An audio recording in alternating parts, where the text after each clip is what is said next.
在中共19大胜利闭幕不久，习近平主席同美国总统特朗普举行中美元首北京会晤，令世界瞩目。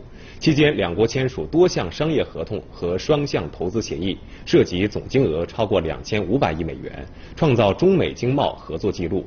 央视记者通过连线的形式，对随特朗普访华的一家美国生物技术公司总裁卢卡·埃尔塞格进行了专访。来听听他此行收获了什么，他对中美经贸未来发展有什么期待。Thank you for the opportunity to be here with you today. Drylet produces a biocatalyst product that's used in wastewater remediation. Essentially, what we are doing is tackling the issue of biosolids pollution. And so this historic event that occurred over the last 2 days in China was an opportunity for us to put together an agreement to establish a joint venture which would introduce Drylet's products into China. And that presented a very, very unique and large opportunity for us to enter the marketplace at such a strong growth period, at the start of a growth period. Can you share with us any interesting detail while you are on this delegation? You know, it's an interesting event, right? I think that what was most interesting about it was just being present. And where the signings took place is what I believe was most fascinating.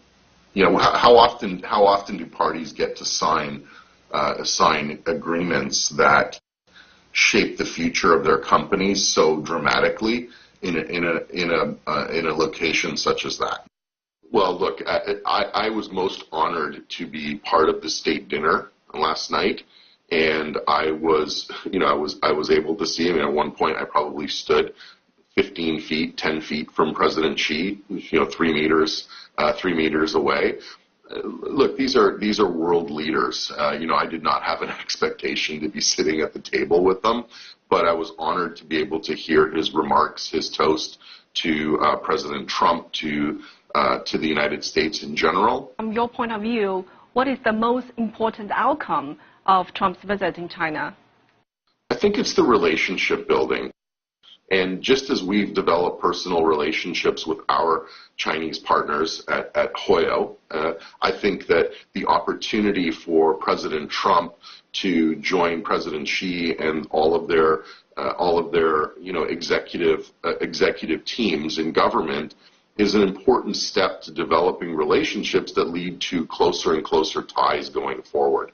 And we should never pass up an opportunity to meet in person, because that's where the strongest of relationships will be formed. And I think, over time, relationships change, they evolve, they mature. And I think one thing that was consistently heard here was the need to improve and grow upon the trade relations of the countries. And this was expressed by both President Xi and President Trump.